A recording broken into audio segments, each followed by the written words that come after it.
Okay, can you see my slide? Not yet. Not yet. So student, after Dr. Yeni give the lecture, it will be a time for discussion. So if you have question, please feel free to raise your hand and directly ask to Dr. Yeni, or maybe you can write down in chat room. Okay. Can you see my slide now? Not yet, actually. Not yet. I already shared my slide. Oh, Not yet. not yet. Maulana, Maulana, please help me. Can you play my slide for me? Wait a minute. Just a minute. Okay. Okay, take your time, Maulana. Your time.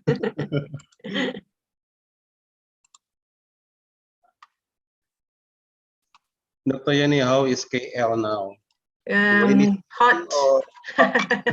Very hot. Very hot, yeah? It hasn't been raining for a week, I think. More than 35 degrees Celsius? Right now, I'm not sure. But it's so hot. It's more than 30, right? Yes, probably. 34. 34. 34. I have been Terengganu 2 years ago, and yeah, the so weather hot. is very hot. Because maybe close to the equator, right? Mm-hmm.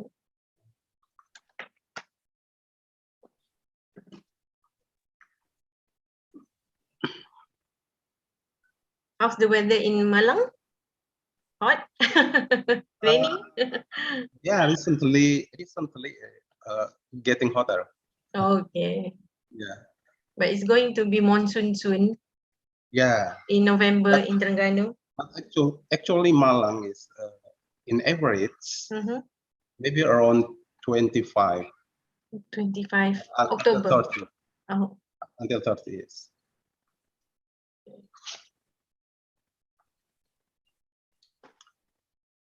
Maulana, can you find the PPT file? Oh, okay. Okay. Go ahead. Okay.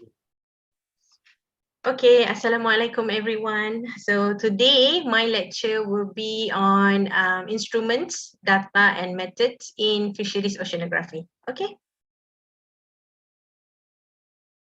So fishing methods. I'm going to describe fishing methods in Malaysia.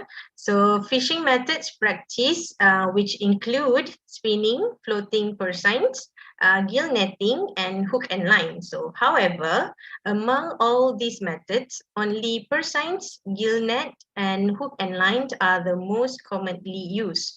So the trawlers and purseines contribute more than 75% of the total marine catch, and the rest of the catches are from the traditional gears. So for example, in tuna fisheries, the purseines and trawlers catches around 95% of neritic tuna, and the rest by traditional gears such as trolling and hook and line.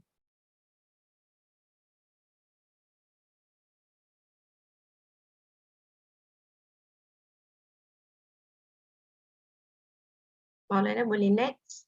Okay, so purseines method. Okay, dalam bahasa Melayu kita panggil dia pukat jerut. Okay, purseine method. So school of fish are caught by means of a large net which surround the school. So the net is then pursed when the purse line closes the bottom of the net, after which the net is gradually brought abroad.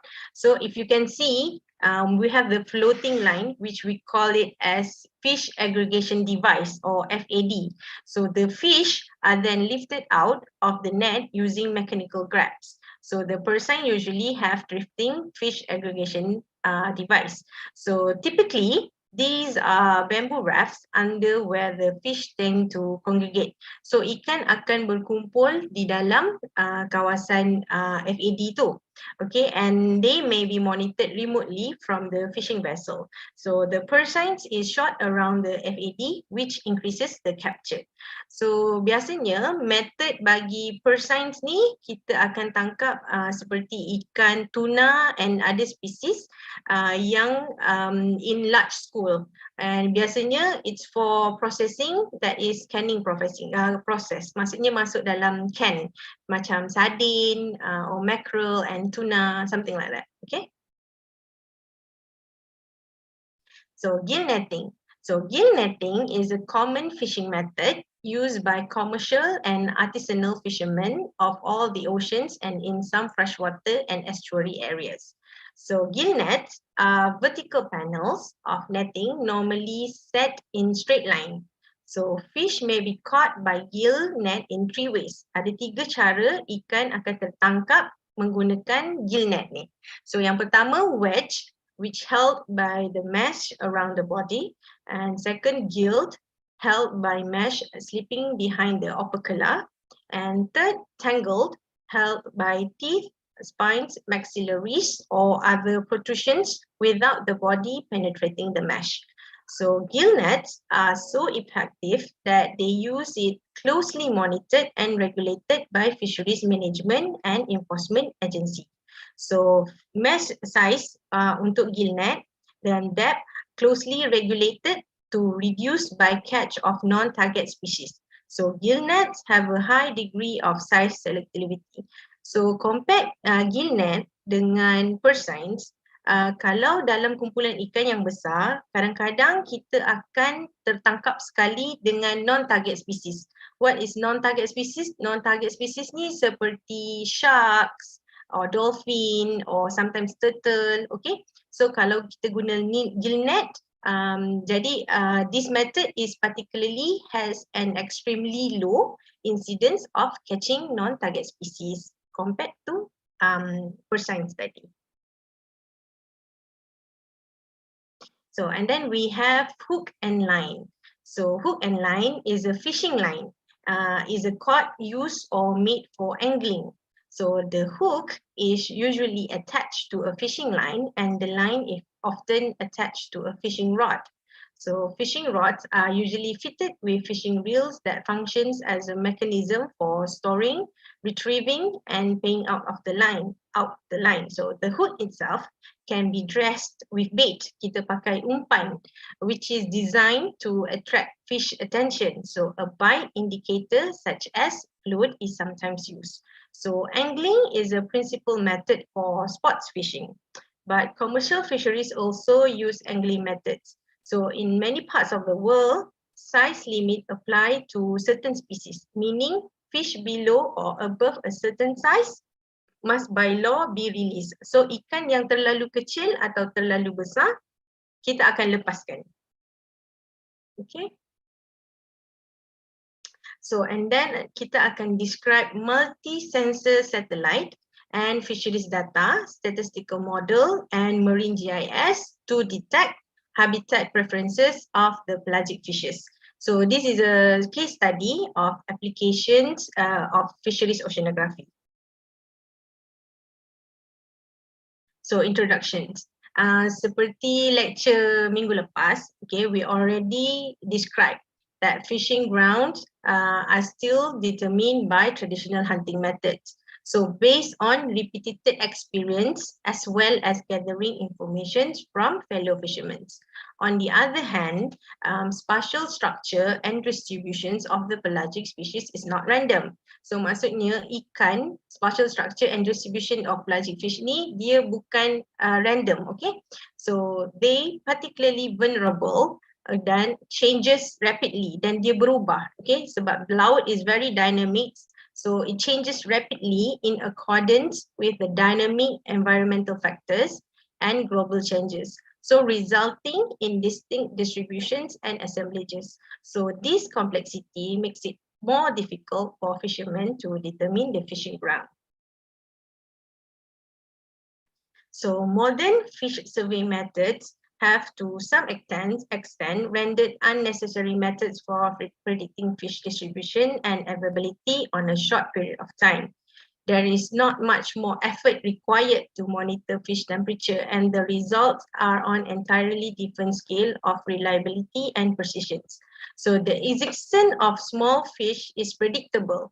Kita boleh predict, kita boleh jangka through physical and biological indicators, melalui physical dan biological indicators of the sea surface environment. So physical processes in the upper oceans akan influence biological processes and ultimately determine the distributions of pelagic fish. So the closely cooked physical and biological processes in marine ecosystem varies depending on various space and time scale. And it is represented by sea surface temperature dan chlorophyll. Kebiasaannya kita akan guna dua ni lah, okay, sea surface temperature dan chlorophyll. So satellite remote sensing. So advance in satellite remote sensing of the oceans have expanded our knowledge of oceanographic phenomena at spatial and temporal scale.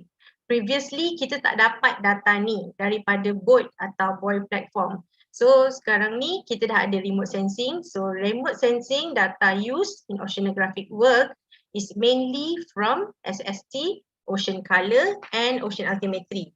So untuk ocean fishes macam SST, dia boleh describe buoyancy and upwelling, okay, fenomena, boleh detect dari SST pattern. Kalau ocean color, kita boleh determine area of rich phytoplankton. Okay, kalau rich phytoplankton mungkin kemungkinan besar kat situ ada banyak ikan. So application of GIS and remotely sensed imagery and statistical model in fisheries oceanography are also widening the scope of marine studies in time and space.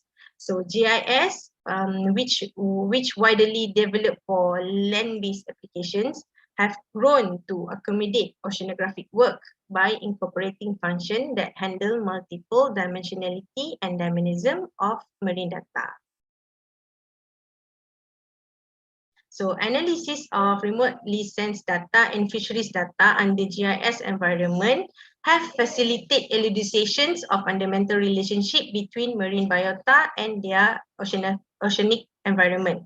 So bila kita menggunakan GIS dan sekali dengan geostatistical model, kita akan provide a platform for integrating diverse form of data to provide scientifically unpinned information for marine resources management. So the objective of this study is to illustrate how remotely sensed information can be used to derive habitat indices for pelagic species such as mackerel.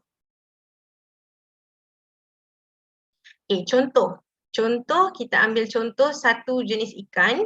So the Indian mackerel, distributions and abundance. So kita kena tahu biologi ikan ni macam mana. Okay, so pelagic fish live and feed near the surface of the ocean water and highly migratory and transboundary. So the Indian mackerel is one of the most abundant and commercially important small pelagic fisheries resources in Southeast Asia.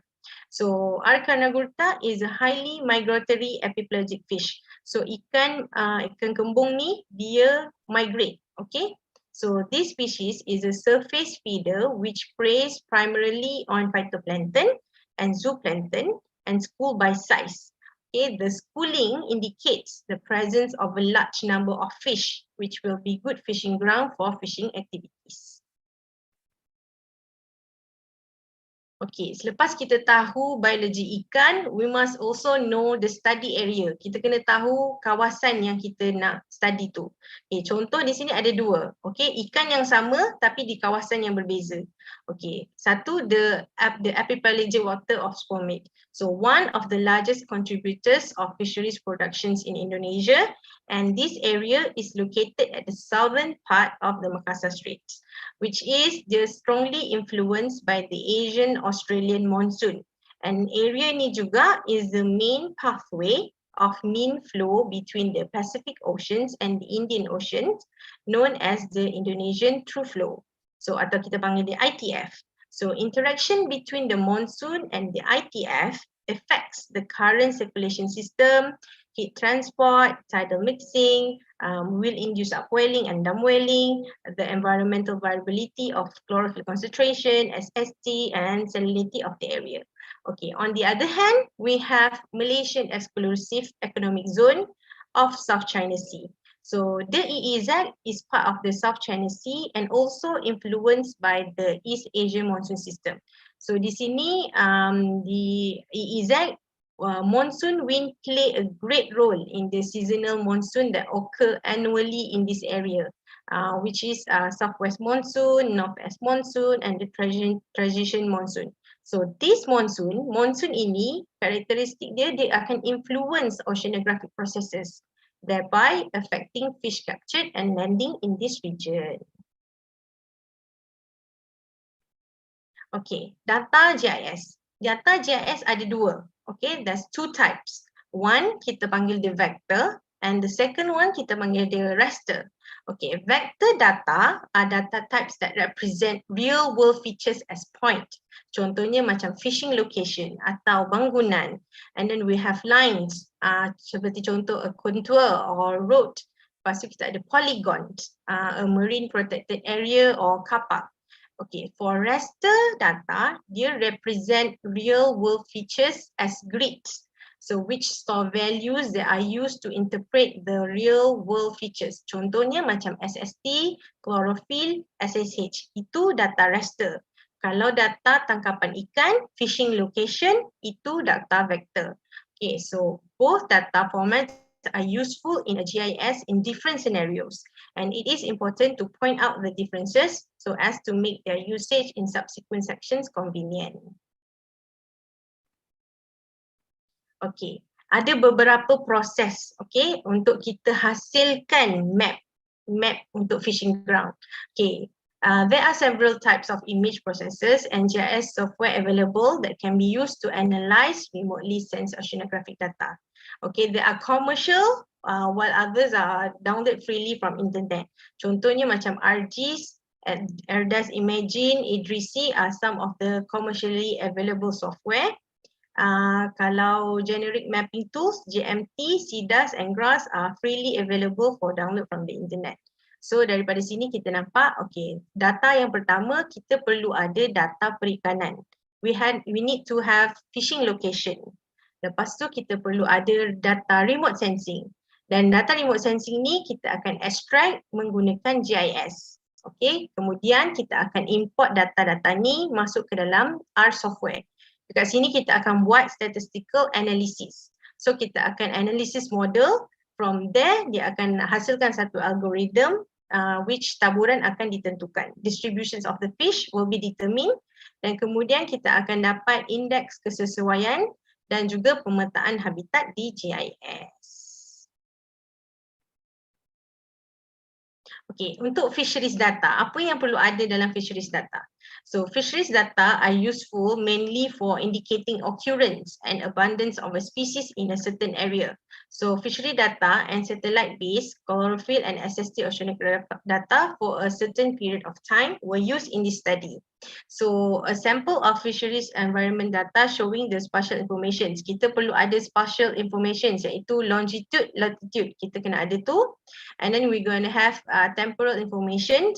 Tahun bila, bulan bila, hari bila, okay, year, month and day, and then we need to have fisheries information, contohnya macam CPUE, and then environmental information derived from remotely sensed image seperti chlorophyll, SST dan SSH. So we need all these informations supaya kita boleh masukkan dalam statistical analysis from which ranges of habitat variable important for mackerel habitat can be determined.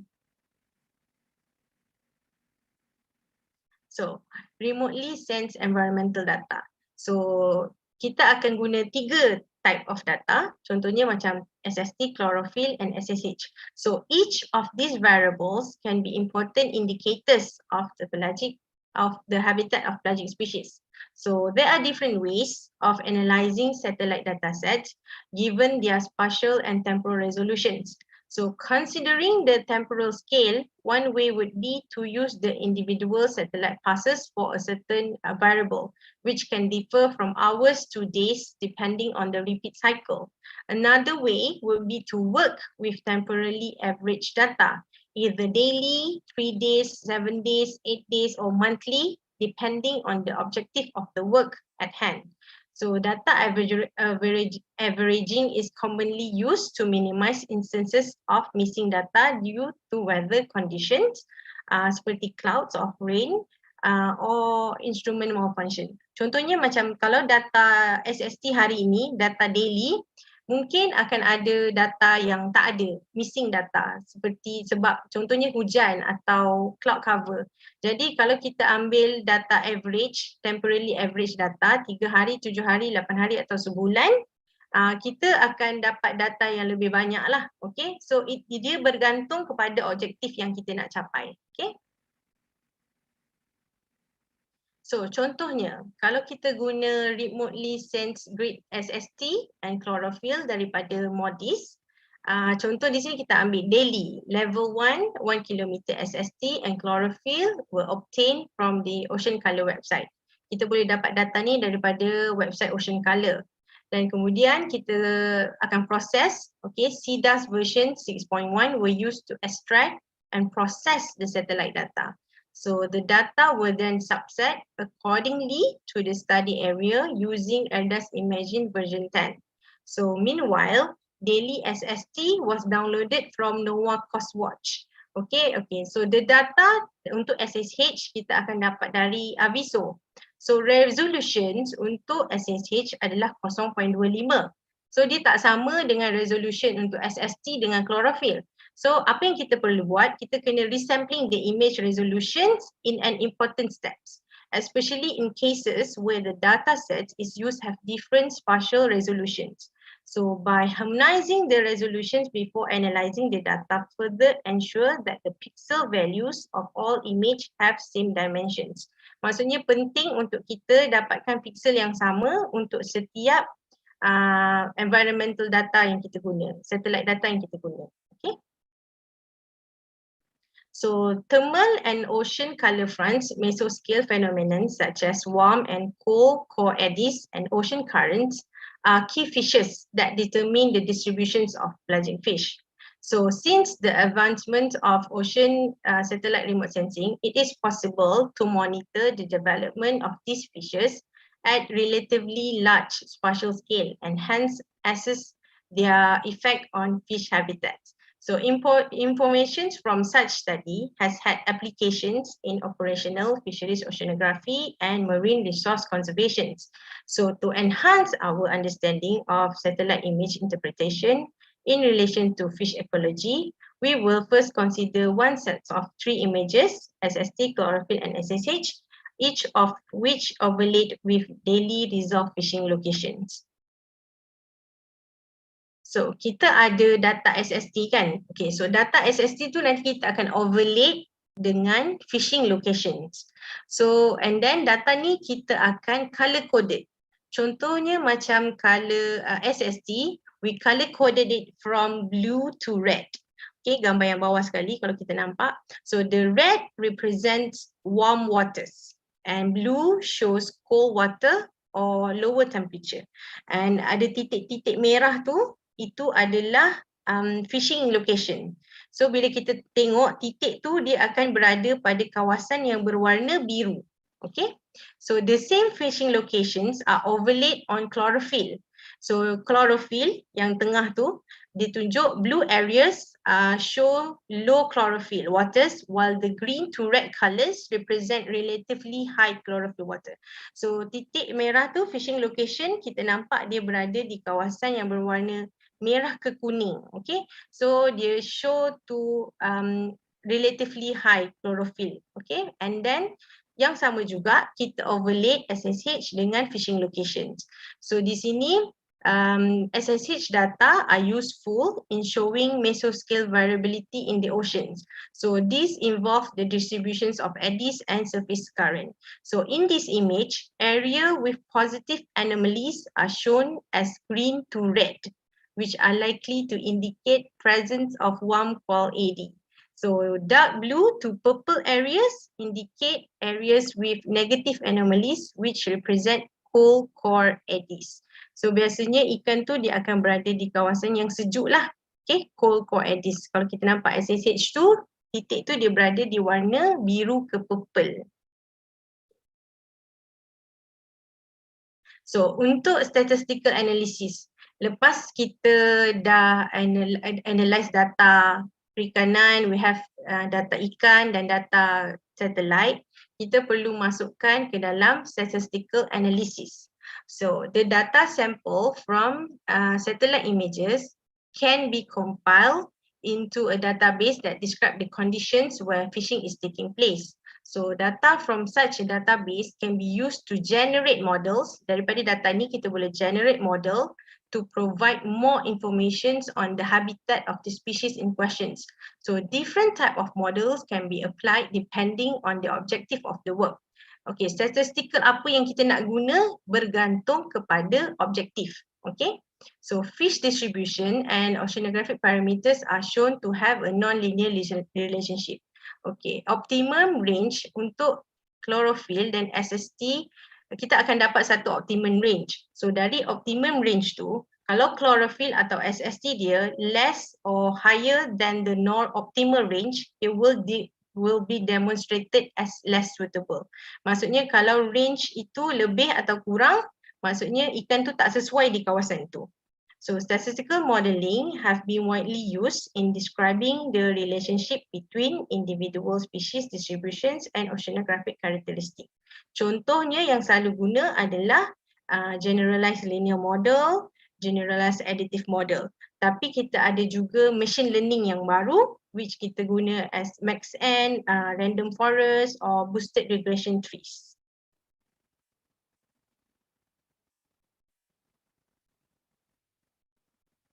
Okay, lepas kita buat statistical analysis, kita perlu ada accuracy assessment. So accuracy assessment of the potential fishing ground are carried out using kappa statistic. Okay, it was performed by comparing actual data with the potential predicted area based on statistical analysis. So biasanya kita akan guna ROC atau AUC is a common statistical test which is expressed as proportions of the total area of the unit square defined by the false positive and true positive axis. So in general, kalau kita ada map, kita harus ada accuracy test. So kalau accuracy test tu cakap hasil dia more than 0.75, meaning mapping tu berguna lah, useful. Okay. So ini contoh case study hasil major findings. So ikan mackerel di epipelagic waters dan satu lagi ikan mackerel di Malaysia EEZ. So objektifnya sama, to identify the potential fishing ground, tapi metodologi dia berbeza. Contohnya yang di Indonesia kita pakai SST dan chlorophyll using GLM dan GAM for statistical analysis. Di Malaysia kita pakai SST, chlorophyll dan juga kita pakai satu lagi data, SSH. Dan statistical analysis yang digunakan adalah BRT, okay, boosted regression tree. Tapi finding dia almost the same.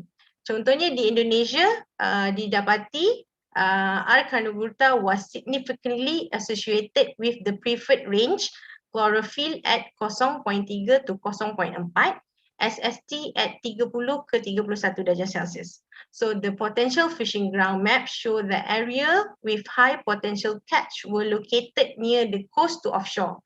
Okay, di sini didapati potential ni tinggi di tepi pantai, the coast, near the coast to offshore, dengan acceptable level of map accuracy at 83.3% with kappa value at 0.7. Okay, kalau di Malaysia, the result indicated the potential fishing ground were closely associated with SSH, followed by SST dengan chlorophyll. So the performance of BRT model indicated that accepted fishing ground accuracy at 0.75. And kita dapati fishing location atau fishing ground was related to favorable environmental condition SSH at 1.1 to 1.3, SST 29 ke 32 darjah Celsius, chlorophyll at 0.3 to 0.6. So daripada sini bila kita compare, so sebenarnya memang ikan mackerel ni dia akan berada pada kawasan SST, range dia antara 29 ke 32. Chlorophyll juga 0.3 ke 0.6. So dalam range ni. Mungkin kalau range dia suhu dia turun atau suhu dia lebih tinggi, ikan tu mungkin tak ada di kawasan tu. Okay. So ini adalah contoh map yang dihasilkan. Okay. Yang di belah kiri tu map di archipelagic waters, yang di belah kanan map yang berada di Malaysia. Okay, so fishing ground dia tunjuk potential catch. Kalau warna merah menunjukkan kawasan tu tinggi ikan. Okay, potential catch dia tinggi. So and then dia ada actual catch, yang tu ada bentuk bulat dan bentuk segitiga, yang itu actual. Maksudnya itu data yang ditangkap betul.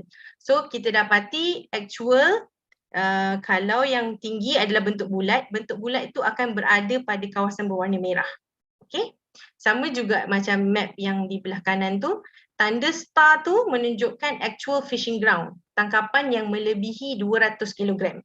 So tangkapan yang tinggi akan berada di predicted fishing ground warna kuning ke merah.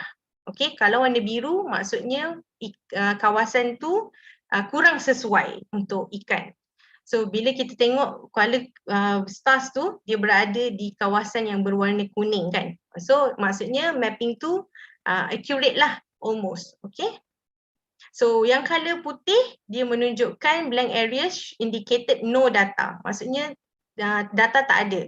Mungkin ditutup oleh awan atau hujan. Jadi sebab ini adalah data daily, jadi akan ada data yang missing data. So tak ada, dia warna putih. Okay. So conclusion dia, changes in oceanographic conditions influence vertical and horizontal movement of pelagic species. So fish akan respond differently to changes according to their habitat preferences, resulting in distinct distributions and assemblages. So variability in ocean physical processes also plays an important role in enhancing ocean productivity and creating availability for forage zone, which results in seasonal variations of fish aggregations. So studies showed that variability on oceanographic conditions influence aggregations area for Arcanogutas partially and temporarily. So integrations of satellite data, GIS, and statistical analysis combined with in-situ observation related to fisheries abundance are the most effective ways to manage fisheries at sustainable levels. So that's all for today. Thank you. Thank you very much, Dr. Yeni. So students, what Dr. Yeni said that this is the integration between satellite remote sensing data as one of the input data in oceanographic parameters, and also geographical information system as one of the approaches in the data analysis, and also data performs, and also the results of the analysis. And also we have fisheries data set, and also statistical analysis that we use in order to calculate the relationship between oceanographic parameters and also fisheries data, and also to calculate the accuracy of the result. So thank you very much, Dr. Yeni. With us now, beside the student from Fisheries Oceanography class, we also have another student from Geographical Information System class here, from Marine Science Department. So here with us is student from two departments, actually two study programs in one department. So we have a student from Geographical Information System course, and also the student from Fisheries Oceanography course. So the student from Geographical Information System, now you know that besides you use the Geographical Information System in order to map the vulnerability area in the coastal area due to coastal disaster. Now you know that another application of Geographical Information System is also to predict potential fishing ground for the pelagic fish, as Dr. Yeni mentioned before. So now student time for discussion, and if you have question or something to ask, please feel free to raise your hand directly, ask to Dr. Yeni, or maybe if you have something to ask, you can also write down in chat room. Please, student.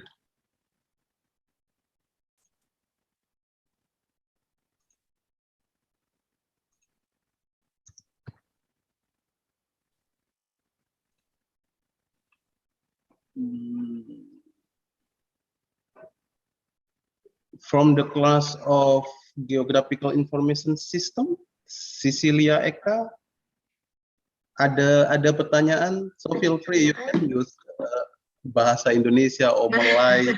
Melayu pun boleh. Melayu boleh. Melayu pun boleh. Okay, please.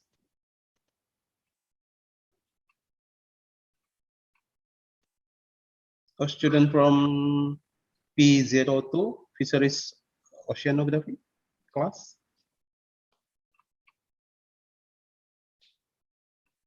Or they look so tired.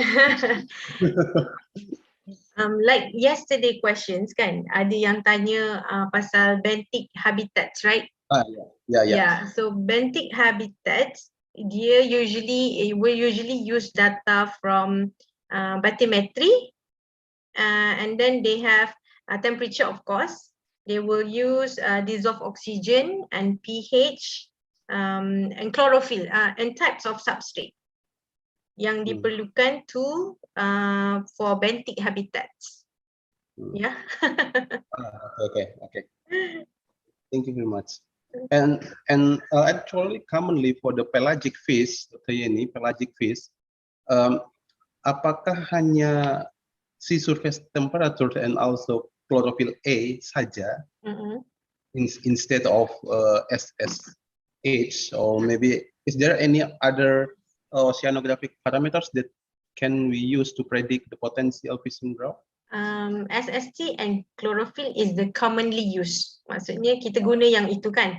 Tapi contohnya ada certain studies yang menggunakan data current, EKE, and kinetic energy, kinetic, EKE, and then they have used wind also. In my thesis, I use wind, but not as factors that influence, but I use wind to describe the oceanographic at the particular fishing locations, to explain how the fish aggregate at the area. So I use wind also. Yeah. From which data source we can check the wind? Quick scan. Right? That's free, huh? Yeah. Free. Quick scan, yeah. Okay. So you can use current, you can use wind, and you can use maybe salinity, depends on the objective of your work, right? So but basically commonly SST and chlorophyll. Easier. Yeah. Okay. How about max N? Max N. You mentioned about max N. Yeah. Is it similar with a game operation, or? I think one of my colleague used max N, but I'm not sure how it works. But Max N is they produce map. I think you have 0 and 1. Do you understand? That means yeah. yeah, high catch and no catch. I think they Uh, produce a map, something like that mhm. for Max N. Yeah. And for random forest also, there's one colleague using random forest, but I'm not sure how it works. But I use boosted regression tree. So Mhm. BRT, yeah. How does it works? Busted.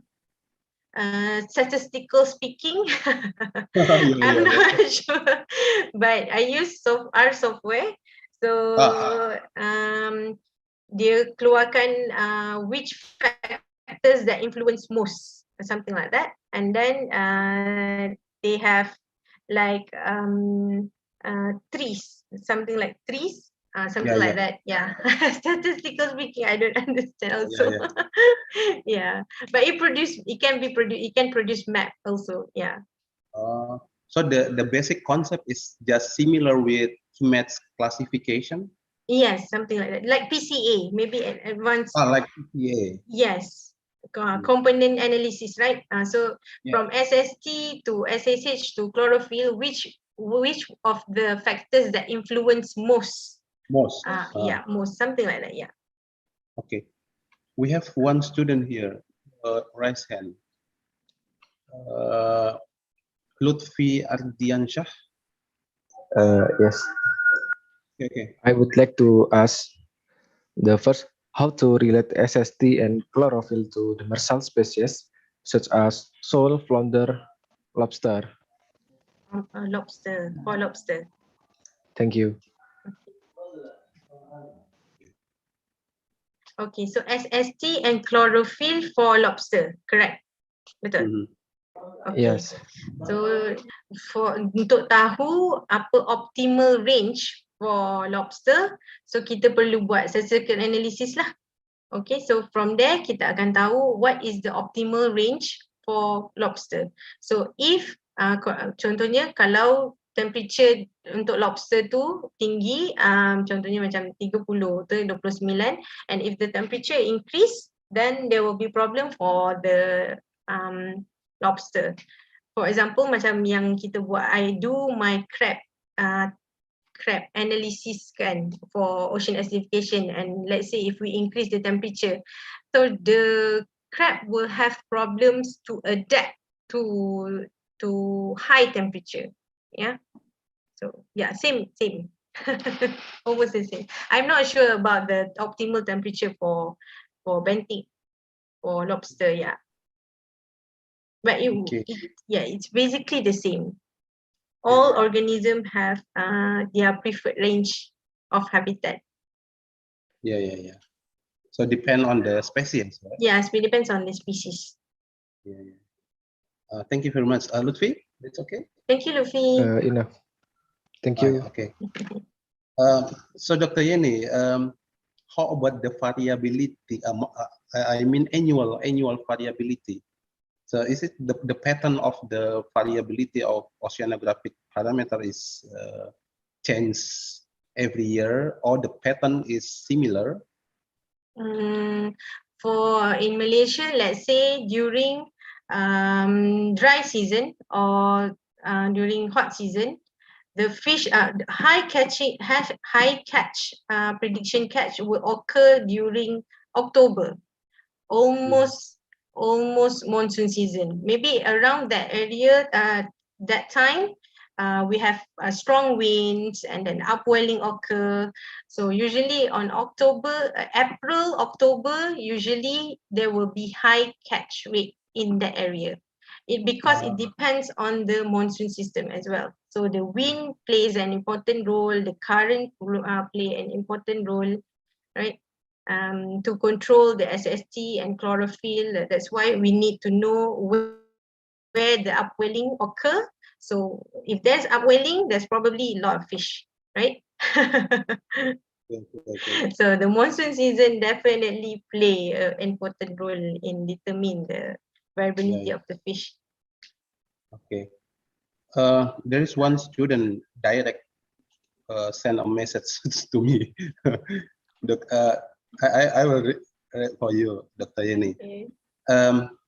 Which fisheries data that can we use? Catch per unit effort or total catch? You Which can one? use both. I think you can Both. use both. Yeah, there's no problem. So for my case, I use catch per unit effort. But for another study, they just use the total catch. That means the kilogram. If my Yeah, yeah. study, I use kilogram per meter, right? So you can use both. There's no problem. Oh, okay. Yeah. Okay, thank you. Student, please, is there any? Once again, how about to determine the upwelling zone? Upwelling. Usually they will use SST to determine the upwelling zone. Right? Yeah. Okay. Lutfia? Yeah. Excuse me, I want to ask to Dr. Yeni Nadira. Do front and eddies affect top predator like sharks and elephant seals? What's if yes, what's the effect? Oh, front and eddies. Yes. For front and eddies, for predators. Okay, I think front and eddies definitely plays an important role in aggregation area for pelagic species. So I think if there's a school of fish, then probably the predators will be there also. Probably. So yeah, but directly, I'm not sure. Okay, but for pelagic fish, yes, eddies and fronts and upwelling plays an important role. So if there's a fish, they're probably the predators. Okay. Okay, Lufia. Can another student? Okay, student. I want to hear your voice, student. Always the same person, Lufia and Maulana. Yeah. They are very active student. Yeah. Pass.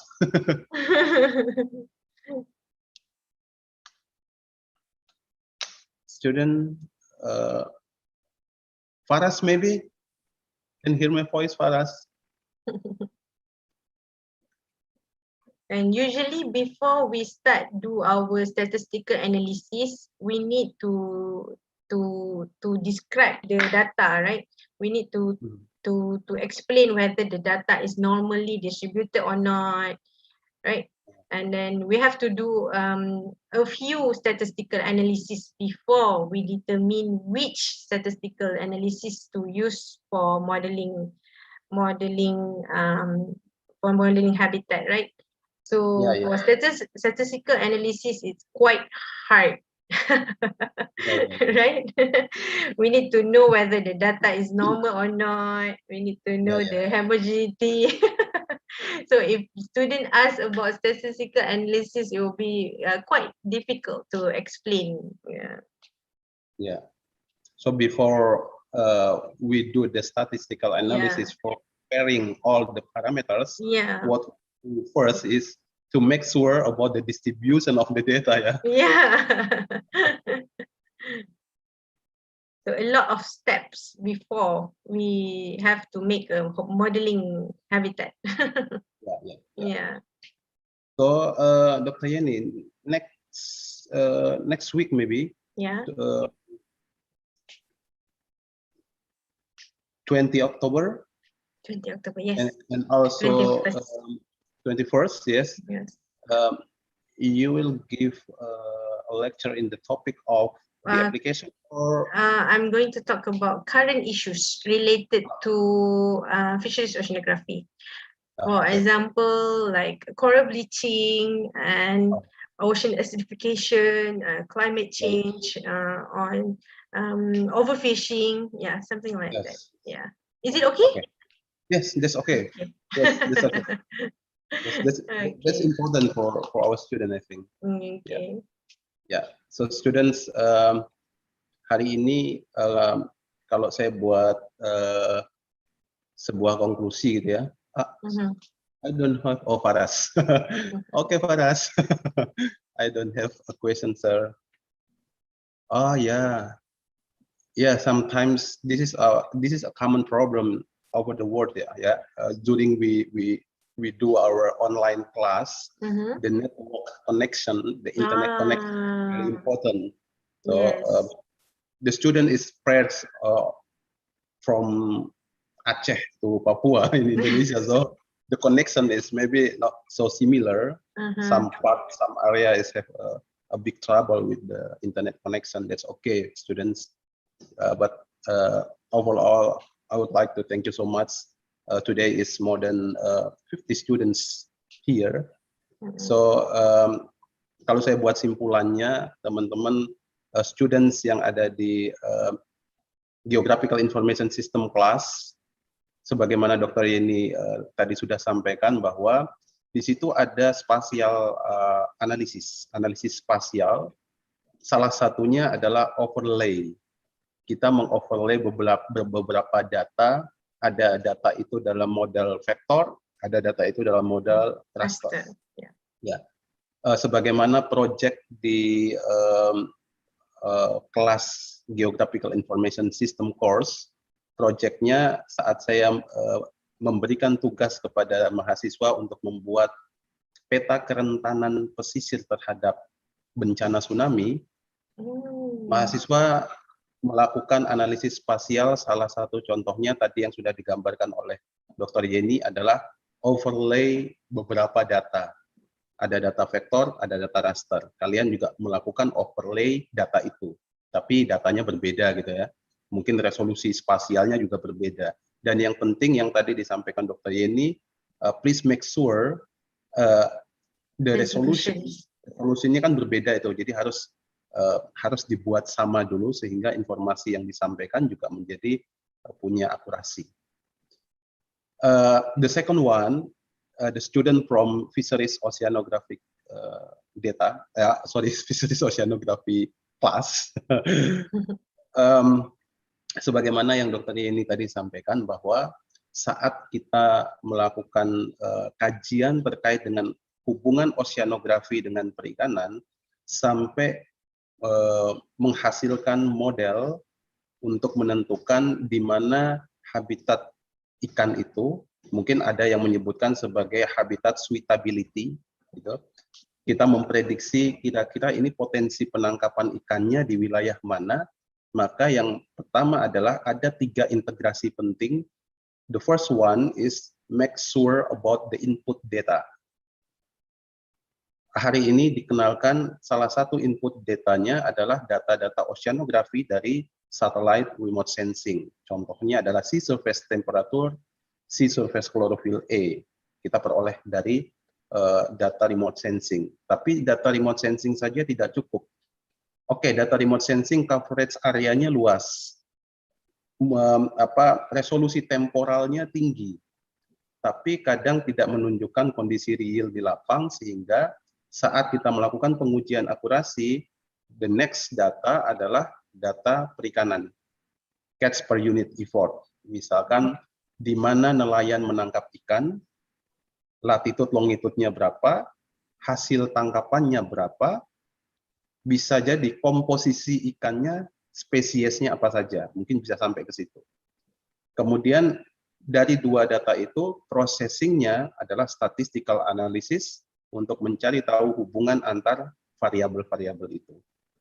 Kemudian secara grafis dan secara spasial, analisis spasial dengan bantuan Geographical Information System akan kita pakai untuk memodelkan secara spasial. Sehingga tadi muncul pewarnaan-pewarnaan yang tadi sudah dicontohkan. Jadi sebenarnya Geographical Information System itu membantu dalam grafis data dan juga data atributnya, sehingga analisisnya sebenarnya integrasi antara 2 itu. Sehingga orang bisa akan membaca dari grafisnya dan juga akan bisa membaca dari atributnya. Itu yang bisa saya simpulkan hari ini. That's all, student. Dr. Yeni, thank you so much. Thank you. Giving us your lectures today's. Student from Brawijaya University and also from outside Brawijaya University. Thank you very much. See you next week. Yeah. So next week, we will also have last class from Dr. Yeni. So the student will be to classes again. Thank you so much, and thank you very much for all students, Maulana, Lutfia, and all students here. And also we have two lecturers here, Pak Arif Setianto and also Bu Wahidah. Oh. They join us. Hi. Thank you, Pak Arif, and thank you, Bu Wahidah, Yeah. for joining us. Keep healthy, all Yes. students. Dr. Yeni, keep Thank healthy. you. Thank you for listening. Thank you for your time.